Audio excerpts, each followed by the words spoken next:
Nyambo, amakuru yawe bimeze bitirika mwana, nta nubwo hashize igihe kinini tudaheruka kuganira, ntabwo tugihuza cyane. Bimeze bite amakuru yawe? Kuko mbona nyine waba wiburishije cyane. Uyu mwana ntabwo ari ukwiburisha, ahubwo ni uko kuva Jenny yaza mu rugo n'uriya mwana wiwe iwana ibintu wumve ngo byabaye birebire, byabaye iki nyine ukumva. Mba ndi mu masomo nkayavamo njya kwita ku mwana. Urabona Jenny none yaje no igiye asubiye no mu kazi, ibintu nyine urukumva uriya mwana ni nkaho nyine mba ndi kumureberera igihe kinini. Urukumva mu rugo haba hari abakozi baba bafite akazi kenshi, rimwe na rimwe rero hari igihe batabona umwanya wo kumwitaho cyane cyane, bikaba ngombwa ko ari njye mba mpari cyangwa se ari njye mba muri hafi. Rero ntabwo ari ukwiburisha kundi, ntabwo ari ikindi, ahubwo ni uko nyine mba mfite izo nshingano zindi nyine. Kandi nanone urabizi muri ino minsi nyine nubwo hashize igihe bitaba, ariko urabizi ko Jenny n'ubundi yari agifite ikibazo kiwe nyine, cya kibazo cyo kugira udutrauma mu mutwe. Ubwo rero nabwo nabusabwaga kuba muri hafi nyine. Ati mwana nta rundi rwango nyine mwana, nuko nyine mba ndi mu kazi kenshi, nuko nyine biba byancanze. Ati nta bindi, nta kindi kibazo pe. Noneho nsabaramubwira ati none se mu rugo nyine bimeze bite? Mu rugo bimeze bite papa wawe se we byibura hari icyizere cy'uko nyine ashobora kuzakira ntuza Jenny byoroshye? Urabibona gute? Noneho ntuza yambara mbwa ati sha ibya papa rero ntago mbizi pe. Ati wumve ko nejo bundi twari turi kuvugana, ambwira ngo aba yafuye Jenny, ariko birasa nkaho nta rundi rwango rwa danje, nta kindi kibazo kibirimo. Ahubwo ni kwa kundi nyine umuntu wenda niba yaramenyeye keya zo mu rugo, abakozi ari we bareba nk'umubosi, aba mama ari we areba, njyewe ari we nza ndeba. Kandi nk'uko nari maje kubikubwira mani, amaso yacu yose afokasinje kuri Jenny. Uri kumva ni umuntu mushyashya ukiri mu rugo, ikindi hasi yari arwaye, ikindi noneho afite n'umwana.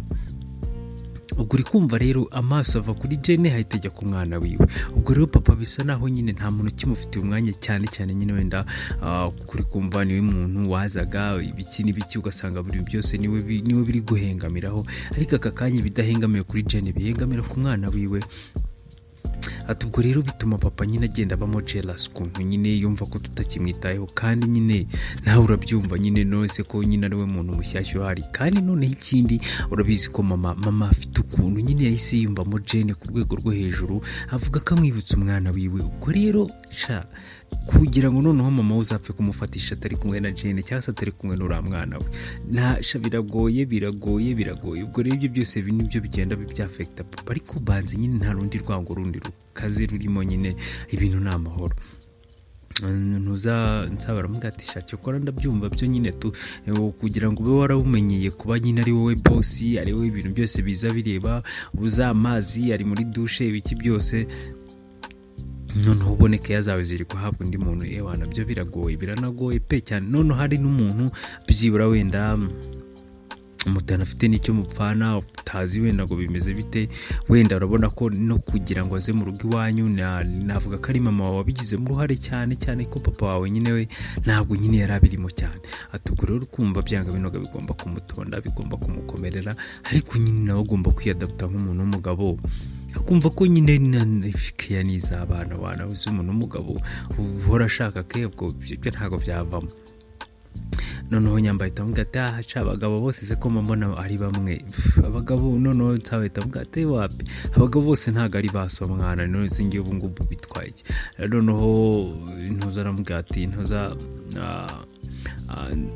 nyambara amubwira ati byihore nuko we nta muntu uri wanyu mu kompeta. Noneho nako nsaba aramubwira ati riba nshobora kuvuga utyo, ati reba nk'ubu wenda nka Eric nibwo avuye hanze, ariko nanone ubusanga nyine kubera kwa kuba ari bwo akigera mu rugo, njye nari mpamenyeye abantu bose tuba tumenyeranye, ariko kuba akigera mu rugo usanga nyine ibintu byose umwana wacu yarananutse yagize ate ibikiri. Njye niyo naba narananutse ntago babibona kuko tuba tubana, ariko we niyo yaba yarabyibushye azabahita bavuga ati warananutse, kubera nyine batari baherutse kumubona, ibintu byose bakabikabiriza. Ninde ukeneye amazi yo kunywa ni Eric, ninde ukeneye ikindi hari nyogokuru, ari mama, ari abakozi bose niwe baba hanze amaso. Rero ibyo ngibyo nyine bisaba ngo wige kubana nabyo ubyakire, biba ari ibintu bisanzwe, biba ari ibintu birizi pe, cyane cyane pe.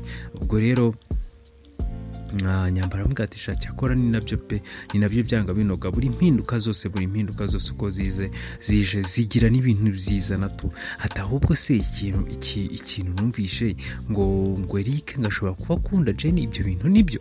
noneho Nsaba aramubwira ati rero wa muntu we, nanjye ibyo ngibyo ni gutyo nabyumvishe, ariko byanga binoga kuko nkumeruka kuganira na bro numvaga harimo akantu, numvaga nyine afite gahunda nyine ngo zo kuba ngo yatangira kumutereta, gusa nyine hakazamo akantu kuko nyine uri kumva kubera abatari bamenyeranye. Eric ntabwo azi Jane cyane, ndetse na Jane ntabwo azi Eric, we nyine urukumva babonana gutya. Ariko nabonye Eric ari kugenda akora utumuvi twinshi ashaka kumwiyegereza, sha niba bizakunda, niba bizagenda gute simbizi. none se ubona byibura yakupure byaba bimeze neza, ariko ntabwo mbyumva gutse umuntu nka Eric uvuye kwiga hanze azahita yumva ngo agiye gutereta Jenny, umuntu uri aho ngaho ni umubyeyi unafite n'umwana. Nsaba aramubwira ati sha ibyo ngibyo rero ntabwo biri akenshi na kenshi ntabwo ari ngombwa ngo bigendere ko umuntu afite umwana. urubizi ko nyine byabaye kubw'impanuka, ntabwo nyine ari ibintu byaje nyine wenda ngo abe wenda yarabikoze abishaka, cyangwa se yari afite n'undi mugabo ku ruhande. oya, nyine ni ibintu byabaye bisanzwe, kandi biriya ni ibintu binabaho umwana, ni ibintu binabaho cyane cyane ku rukundo. ntabwo umenya ahantu rukujyanye. ni nk'uko nyine ushobora kwisanga nk'aho wakunze umusaza, ukisanga wakunze umusaza ufite n'abana 3, birashoboka. ejo tukazajya tuvuga ati dore wa mukobwa wacu asigaye afite umuzehe bakundana bana. ibyo ni ibintu bishoboka cyane cyane. ibintu by'urukundo njye ntabwo mba numva nshaka kubivugaho byinshi, wasanga nyine ari umutima wamwerekeje, wasanga nyine amukunda. ubwo rero ntabwo mbizi pe, bimubajije nyine numva ari no kumbaza amakuru yewe nyine ari kumbaza buri udukuru twose twiwe, ariko nyine nanjye namuhaye mfite nyine, ubwo ibindi azabyishakire cyangwa se zaba bimenya ahandi, ibyo ni akazi kiwe. ariko nyine kuba yamukunda ntacyo bitwaye, cyane cyane ko nyine Jenny ni nk'umwana wacu, nyine ni nk'umuvandimwe, ntacyo bitwaye. ahubwo ikibi cyaba kibi ngiye ikintu namwihanangirijeho nuko ataba agiye kumukinira, kuko aka kanya mfata Jenny nk'aho nyine ari umuvandimwe wanjye, kimwe nk'uko nawe mbizi kumufata nk'umuvandimwe wawe. rero ubwo uri kumva aramutse abizanyemo imikino byaba ari ikibazo, haba ariho hantu hagiye kuba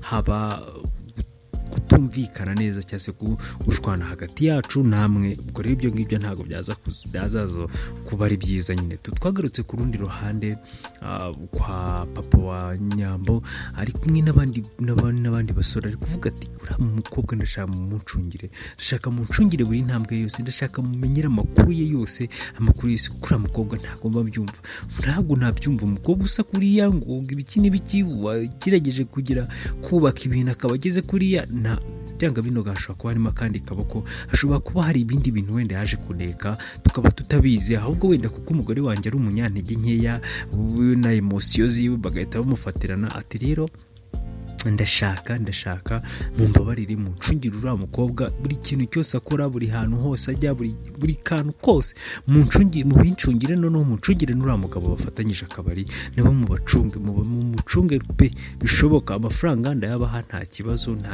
cy'amafaranga. none se boss, ubwo kumucunga turahera he? ati mwebwe ntabwo nzaho muhera, icyo mbahaye nuko mumucungira mukamenyera amakuru ye yose, aho ajya, aho yirirwa, buri kimwe cyose akora, kuko ntabwo mba numva nyine, ntabwo namwiyumvamo, numva ko hari ikindi kintu byanga binoga aduhishe cyangwa se adukinga kugira ngo tutakimenya. birashoboka ko hari ikindi kintu yabaje gushaka mu rugo, kindi cyaba gitandukanye wenda n'ibyo twe tubona. noneho umukozi umwe aramubaza ati ese bose hari ikintu waba wikeka ku buryo yaba hari ikintu yaje kureba? boss aravuga ati oya nta kintu, ariko nanone byanga binoga uba ugomba guhora uri maso, uba ugomba guhora ukanuye ku buryo nyine hatagira akantu na kamwe kagucitse. rero kiza aricyo kibazo. rero ubwo ngubwo ndamutse mpumbije gato kakancika, cyaba aricyo kibazo cyanjye. ubwo rero kugira ngo katancika nuko nanjye mbanza gukora movie ya mbere, nkabanza nkamenya buri kimwe cyose, nkamenya ukuntu nyine ewana yinjiye mu muryango n'ibiki byose ntago mba mbyizeye, ntago mba mwizeye na gatoya. Ubwo rero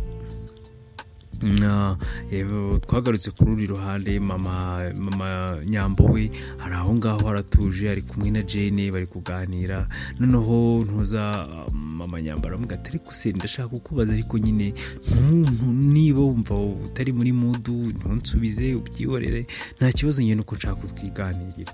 Jane aramuga ati bitwaye iki se kuganira ntacyo bitwaye, wembaza icyo ushaka cyose ndakubwira. Ati si nakwanga kubwira umubyeyi wanjye, ntago bibaho. Noneho Mama Nyambo aramubwira ati none se ubundi nyine mu buzima busanzwe wabaga hehe, wabaga hute? Jane aramubwira ati rero nyine mu buzima busanzwe nabaga, amurangira aho yabaga, arahamubwira, aramubwira ati rero nari umubyinnyi wo mu kabari, nyine babantu babyina nyine bashimisha abantu. Ati niko kazi kanjye nakoraga, kandi nyine kuko nta kandi nari mfite cyase nta nakarira nateganyaga, numvaga ryakunga ko nyine numvaga kamahagije. Noneho Mama Nyambo aravuga ati sibwo ngubwo ibyo bintu ntabwo byabaga nyine bisebetse cyangwa se bifite ukundi kuntu biri kukagaragaza nabi muri rubanda. Nuza Jane aravuga ati oya njye ntacyo byabaga bintwaye. Cyambere nuko nabaga nzi ko ndi bukoremo amafaranga, ni ikintu cya mbere. Icya kabiri kandi ntabwo nyine ngewe nari wa muntu ubonetse wese ibyo ushaka, oya njye narundi wundi, nyine ntago wari kuza nyine ngo njyane mu byo ushaka ku kanya, oya nyine akazi kanjye karako kubyina, nkagenda ari mu kabari bakanyishyura, hari na kwa kundi wenda ushaka kubyina nk'umuntu bisanzwe akaza akagupfumbatiza amafaranga bitewe n'uko yishimye.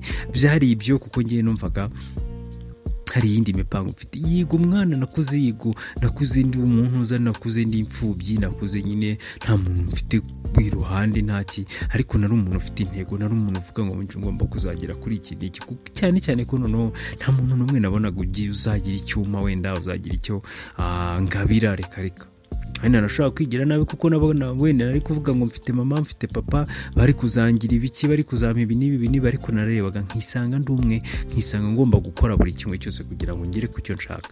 Ubwo rero ni nako rero navuga nakoze nyine kugira ngo byibura karakabari kagere hariya. Ahubwo nyine ibintu byose byaje kwangirika nyine umunsi bamfata ku ngufu, ariko nyine ndashima Imana kuko niyo bitaba wenda wasanga naba mfite umuryango aka kanya. Rero reka tube ducumbikiye aha, nta kundi amatsiko usigaranye yazashira uretse gukurikirana akandi gace k'ubutaha. Ese koko bagiye gutangira kugenda kuri Jane, bagiye kumenya amakuru yiwe. Ese ubundi Jane we wa mugani aturuka hehe hanyaho natwe ko tumuzi gutyo? Ese kwanuza kwa Eric we bimeze bite? Yatangiye gukunda Jane ni ibyanyabyo cyangwa si ibyanyabyo? Nta kundi amatsiko usigaranye yazashira uretse gukurikirana kandi gace k'ubutaha. Murakoze mukomeze kugira